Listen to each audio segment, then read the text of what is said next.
Sources of history. Source of history क्या क्या है और कहाँ कहाँ से इसके सोर्स किस किस चीज़ से हम हिस्ट्री निकालते हैं कि हाँ हमारे को पता लगता है कि हमारे पास एविडेंसेस क्या क्या है।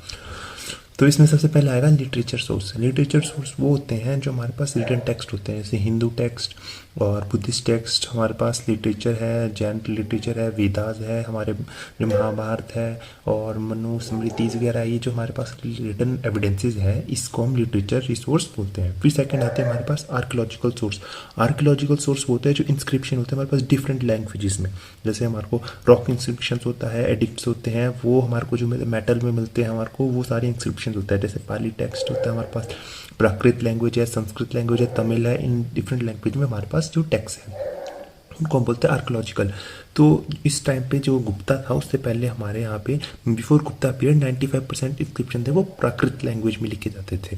और उसमें हमारे पास मेनली जो दो लैंग्वेज रहती है वो आती है ब्राह्मणी और खरोष्टी। जो ब्राह्मणी है वो हमारी लेफ्ट टू राइट लिखते हैं, जैसे हम नॉर्मल हिंदी इंग्लिश लिखते हैं, और जो खरोष्टी है वो राइट टू लेफ्ट लिखते हैं, जैसे हमारी उर्दू है वो भी हमारी राइट टू लेफ्ट चलती है। तो वैसे ही ये भी हमारी खरोष्टी भी ऐसी चलती है। ये हमारी 3rd century BC to 5th century BC में यूज़ होती थी ब्राह्मणी, और खरोष्टी हमारी 3rd से 4th सेंचुरी BC में ही यूज़ होती थी। फिर इसी के दौरान हमारे पास पाली और प्राकृत लैंग्वेज दो और थी। ये भी हमारी बुद्धिज्म जो था वो पाली लैंग्वेज में, टेक्स्ट हमारे मैक्सिमम पाली लैंग्वेज में लिखे गए हैं।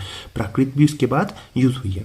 और इसी में सबसे इंपॉर्टेंट क्वेश्चन आता है कि जेम्स प्रिंसपी, जो जेम्स प्रिंसपी थी उन्होंने सबसे पहले डिकोड की थी ब्राह्मणी इंस्क्रिप्शन जो स्क्रिप्ट थी उसको। कहाँ से? अशोका पिलर से। अशोका पिलर में ब्राह्मणी स्क्रिप्ट थी, उससे जो उन्होंने कन्वर्ट किया था, उसको डिकोड किया था, वो है किसने किया था? उनका नाम था जेम्स प्रिंसपी। ये इंपॉर्टेंट क्वेश्चन, बहुत इंपॉर्टेंट क्वेश्चन है, एग्जाम्स में पूछा जाता है। फिर आता है हमारे पास ऑफिशियल इंस्क्रिप्शन। ऑफिशियल इंस्क्रिप्शंस क्या होते हैं? जो ऑफिशियल इंस्क्रिप्शन होते हैं जैसे अशोकन इंस्क्रिप्शन है, एडिक्ट्स है, अशोका के ऑफिशियल है जो उनको माना जाता है कि उन्होंने अपने दरबार में लिखाए गए थे। जूनागढ़ इंस्क्रिप्शन है, रुद्रदमन के बारे में बताता है वो। फिर उसके बाद नानाघाट इंस्क्रिप्शन है हमारे पास। नागार्जुना कोंडा इंस्क्रिप्शन है जो फर्स्ट संस्कृत इंस्क्रिप्शन है साउथ इंडिया का, ये भी बहुत इंपॉर्टेंट है, नागार्जुना कोंडा। ठीक है जी। फिर आते हैं हमारे पास पैरासाइट्स बोलते हैं इसको, और प्रेस्टीज बोलते हैं। प्रेस्टीज वो चीज़ होती है जैसे हमारे ऑथर्स जो थे, राजा के कोर्ट पोएट थे, वो लिखते थे। तो इसमें कोर्ट पोएट ऑफ किंग्स वो आता है मीन, जैसे इलाहाबाद प्रस्ती है जिसमें हमारा समुद्र गुप्ता के बारे में लिखा है, हरि सेन ने लिखा है। उसके बाद में अहुली इंस्क्रिप्शन है, पुलकेशी सिंह II के बारे में लिखा है जो चालुका किंग थे, जिन्होंने लिखा है वो है रवि कीर्ति, उन्होंने लिखा है। तो इस तरीके से फिर आता है नुमिस्मेटिक। नुमिस्मेटिक वो होते हैं जिसमें हम एविडेंस लेते हैं किस चीज़ के? कॉइन्स के, जैसे इंडो ग्रीक कॉइन हो गए, पंच कॉइन हो गए, राजा के टाइम पे कौन कौन से कॉइन थे, उससे हम हिस्ट्री को रिकवर कर। फिर आते हैं हमारे रूइन सिटीज़ और मॉन्यूमेंट्स, उनसे भी हम हिस्ट्री रिकवर करते हैं। जैसे राजगृह है, पाटलिपुत्रा है, नालंदा है, बोधगया है। नालंदा यूनिवर्सिटी थी जो काफ़ी फेमस यूनिवर्सिटी थी, तो उससे भी हम अपनी हिस्ट्री रिकवर करते हैं कि हमारे पास काफ़ी सारी हिस्ट्री एविडेंसेस मिलते हैं हमारे को। फिर आते हैं हमारे ऑथर्स एंड ट्रैवलर्स, जो ट्रैवलर्स थे। तो सबसे अलेक्जेंडर हिलमिंटन आए थे, वो थे फ्रेंच जिन्होंने संस्कृत लॉन्च की थी यूरोप में जाके। ठीक है, उससे हमारे को पता लगता है। फिर फ्रेडरिक मैक्स मुलर थे, इन्होंने ट्रांसलेट किया था ऋग्वेद को, संस्कृत को हिंदी इंग्लिश में ट्रांसलेट किया था। फिर आते हैं जेम्स प्रिंसपी जिन्होंने ट्रांसलेट किया था अशोका एडिक्ट को, जो था ब्राह्मणी इंस्क्रिप्शन। ठीक है जी। फिर आते हैं विलियम जोन्स, इन्होंने क्या किया था? इन्होंने शकुंतला जो था कालिदास का प्ले उसको इंग्लिश में कन्वर्ट किया था। ये बहुत ज़्यादा पूछा जाता है कि शकुंतला जो कालिदास का प्ले था उसको इंग्लिश में किसने ट्रांसलेट किया था? तो वो था विलियम जोन्स ने। फिर आता है विल्किंग्स, इन्होंने क्या किया था? भागवत गीता को ट्रांसलेट किया था इंग्लिश में, ये भी बहुत इंपॉर्टेंट है। फिर आते हैं फाहिन थे जो चाइना से आए थे, चंद्रगुप्त II के टाइम पे आए थे, 5th सेंचुरी में आए थे वो, इंडिया आए थे। फिर आता है हिंदुस्तान, ये भी हमारे हर्षवर्धना के टाइम आया था, 629 AD में आए थे। और हिंदुस्तान भी थे, ये भी 7th BC में आए थे, 7th सेंचुरी में आए थे। तो ये हमारे सोर्स थे, कौन कौन से थे? लिटरेचर सोर्स थे जिसमें हमारी गीता वगैरह आती है, ये ऋग्वेद वगैरह आते हैं। फिर आर्कियोलॉजिकल हमारी साइट्स आती है, जैसे हमारी हड़प्पन साइट, ये सारी आर्कियोलॉजिकल साइट्स होगी। फिर हम आती है ऑफिशियल इंस्क्रिप्शन, और ऑफिशियल इंस्क्रिप्शन आते हैं अशोका पिलर वगैरह।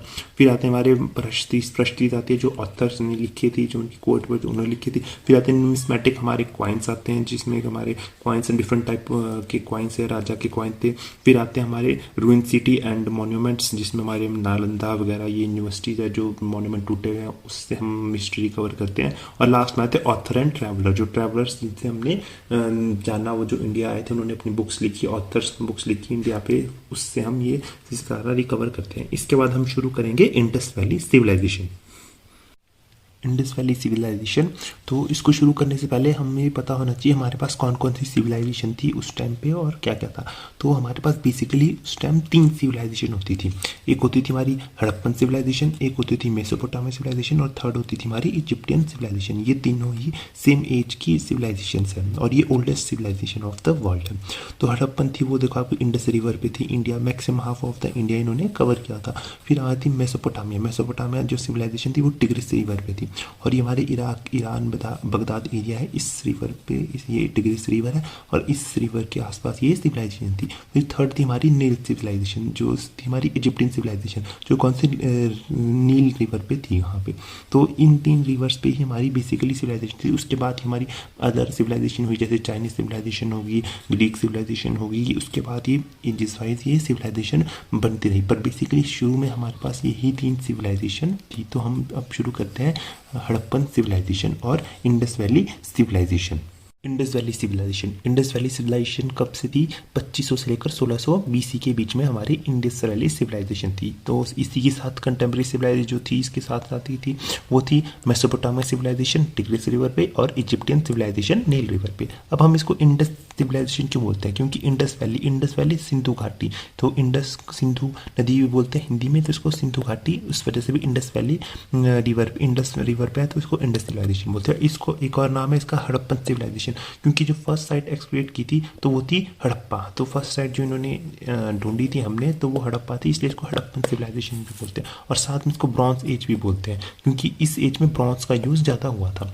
ब्रॉन्ज क्या होता है? कॉपर प्लस टिन का, 80% कॉपर एंड 20% टिन। इस तरीके से ये इंडस वैली के हमारे 3 नाम है कि कौन कौन से हैं, इंडस सिविलाइजेशन, फिर हड़प्पन सिविलाइजेशन और ब्रॉन्ज एज सिविलाइजेशन। क्यों और किस लिए बोलते हैं? अब हम इसकी एक्सटेंशन करते हैं कि कहाँ कहाँ तक थी ये। तो जो नॉर्थ में था ये था मांडा रीजन है, वहाँ तक जम्मू कश्मीर तक, वहाँ तक ये एक्सटेंड थी नॉर्थ में। और साउथ में कहाँ थी? ये दाइमाबाद मुंबई में है जो टाइमाबाद तक ये साउथ में एक्सटेंड थी। फिर ईस्ट में कहाँ तक थी? ईस्ट में आलमगीरपुर यूपी में, वहाँ तक ये एक्सटेंड थी। और वेस्ट में कहाँ थी? बलूचिस्तान में सुतकागिंडू एक जगह है, वहाँ तक ये एक्सटेंड थी। तो ये इस तरीके की एक्सटेंड पॉइंट है इसके नॉर्थ इंडस वैली सिविलाइजेशन की। किस किस पॉइंट पर ये पूछा जाता है कि इंडस वैली ईस्ट में कहाँ तक थी? तो आलमगीरपुर, इसमें ये पूछा जाएगा कि आलमगीरपुर कौन सा पॉइंट था और या फिर कहाँ भी है ये, किस लिए फेमस है। तो ये हमारा आलमगीरपुर इंडस वैली सिविलाइजेशन का पॉइंट है। ठीक है जी। इसके बाद हम इसमें मेजर साइट्स पढ़ेंगे कि कौन कौन सी मेजर साइट्स थी और क्या क्या वहाँ पे फाउंडिंग हुई, किस किसने उसको फाउंड किया। सबसे पहले आती है हमारी हड़प्पा साइट थी। तो सबसे पहले ये यही फाउंड हुई थी, इसी नाम से इसको हड़प्पन सिविलाइजेशन भी बोला जाता है। फिर कौन सी रिवर पे थी? ये थी रावी रिवर पे। रावी रिवर पे हड़प्पन साइट। कौन थे इसके फाउंडर? दयाराम साहनी, 1921 में उन्होंने इसको फाउंड किया था। अब इसमें हमारे को क्या क्या मिला? देखो सबसे पहले हमारे को स्वस्तिक साइन मिला यहाँ पे हड़प्पन साइट में, फिर असेंबली हॉल मिला, फिर कॉपर मिरर मिला एक हमारे को, कॉफिन बरियल मेरे और बरियल होते थे कॉफिन के अंदर, फिर होते शिवलिंग मिला था हमारे को, और एक ब्लैक मटेरियल मिला था कागज काजल टाइप जिसको बोलते हैं। तो ये सारी चीज़ें हमारे को कहाँ मिली? हमारे को ये सब मिली हड़प्पन में।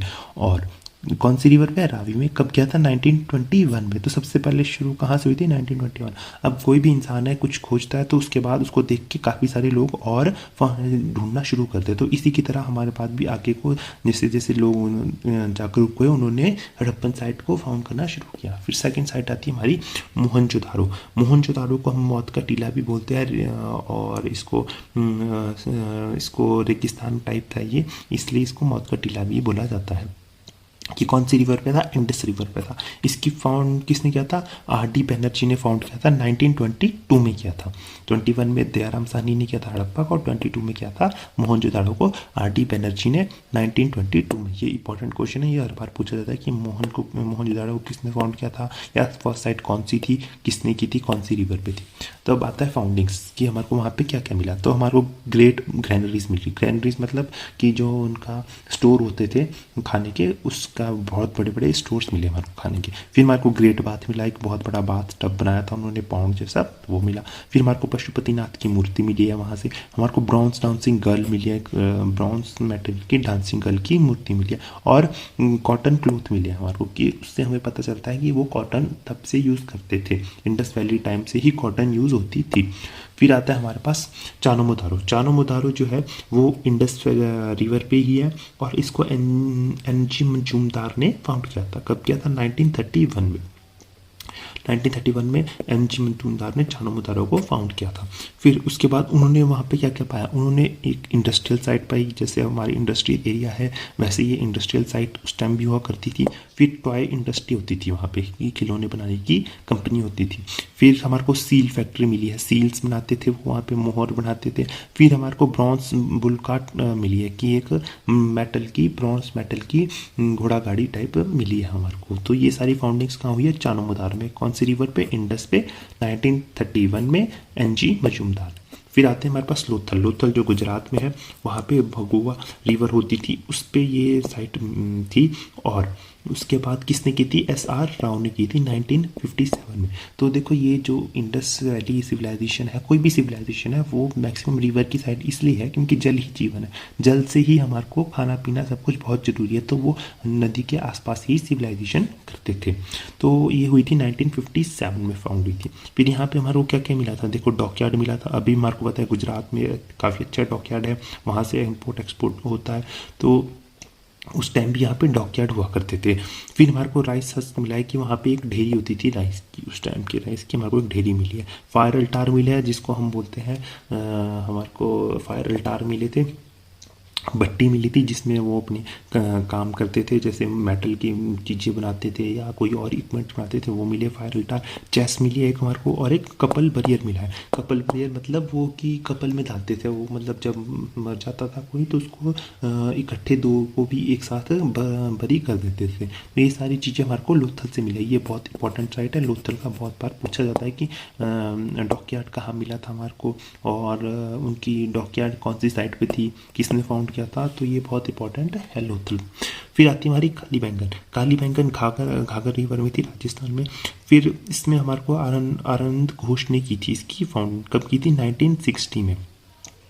काली बैंगन इसको इसलिए बोला जाता है क्योंकि यहाँ पे हमारे को बैंगल्स मिली थी, कांच की बैंगल्स भी मिली थी, तो उसको भी हम काली बैंगन इसलिए बोलते हैं। फिर यहाँ पे हमारे को बोन ऑफ कैमल मिली थी, कि हमको तब ये पता चला कि वो कैमल भी पालते थे या उन्होंने उसको यूज़ करते थे उसका कैमल का, तो उसकी हमारे को बोन्स मिली है। एविडेंस ऑफ सर्जरी के एविडेंस मिले हैं उनकी ड्राइंग्स के थ्रू, या फिर उनकी जो रिमेनिंग्स है इक्विपमेंट्स है उसके थ्रू से हमारे को पता चला कि वो सर्जरी भी करते थे। फिर हमारे को फायर अल्टार मिले हैं, और कपल बरियल मिला, और मड ब्रिक्स मिले। कि हाँ हमें ये भी बहुत इंपॉर्टेंट है कि मड ब्रिक्स मतलब कि वो मिट्टी की ईंटें बनाते यूज़ करते थे, जो अभी हम ईंट यूज़ करते हैं वैसे ही वो भी यूज़ करते थे मड ब्रिक्स। तो ये देखिए हमारी जो इंडस वैली सिविलाइजेशन है वो काफ़ी एडवांस हुआ करती थी, वो इतनी सारी चीज़ें पहले ही यूज़ कर चुकी थी।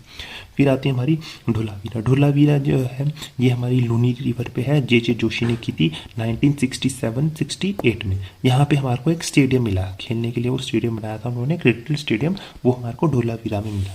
तो ये हमारी मेजर साइट्स थी, कौन कौन सी? हड़प्पा, मोहनजोदाड़ो, चानो मोदारो, लोथल, काली बैंगन और ढोलावीरा। अब हमारे को ये पता करना है कि देखो मोहनजोदाड़ो में वो लार्जेस्ट साइट्स हैं किस चीज़ की? इंडस वैली सिविलाइजेशन की, ठीक है। और राखी गढ़ी है जो इंडिया की साइट है लार्जेस्ट इंडस वैली सिविलाइजेशन की। राखी गढ़ी राजस्थान हरियाणा में है, रोहतक के पास है ये राखी गढ़ी, वहाँ पे लार्जेस्ट इंडस वैली सिविलाइजेशन है, सिविलाइजेशन की साइट्स है वहाँ पे। अभी भी आर्कियोलॉजिकल ढूंढ रहे हैं, एविडेंस ढूंढ रहे हैं डिफरेंट इंडस वैली के। तो इंडस वैली जो स्क्रिप्ट यूज़ करती थी वो होती थी बॉन्स्ट्रोफेडॉन। वो कैसे होती थी? राइट टू लेफ्ट चलते थे, यहाँ से राइट से लिखकर वो लेफ्ट की तरफ लिखते थे, जैसे उर्दू है तो उसको बोलते थे। और जो इनकी स्क्रिप्ट है वो अभी भी अनरीडेबल है, मतलब उसको अभी हम कन्वर्ट ही नहीं कर पाए हैं, कोड ही नहीं कर पाया कि क्या लिखा है उन्होंने, तो उसका नाम बॉन्स्ट्रोफेडॉन बोला जाता है उस स्क्रिप्ट को।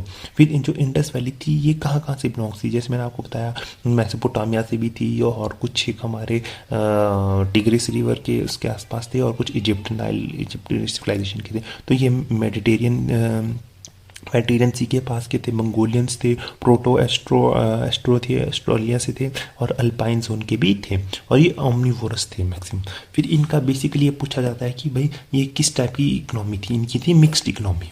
ये सब काम करते थे, ट्रेड भी करते थे, पोस्टल थे, और एग्रीकल्चर भी थे। ट्रेड किसके साथ करते थे, ये ट्रेड करते थे बेसिकली मेसोपोटामिया के साथ, वहाँ से ये एक्सचेंज करते थे अपने ज्वेलरीज वगैरह जो भी इनके पास था वो एक्सचेंज करते थे।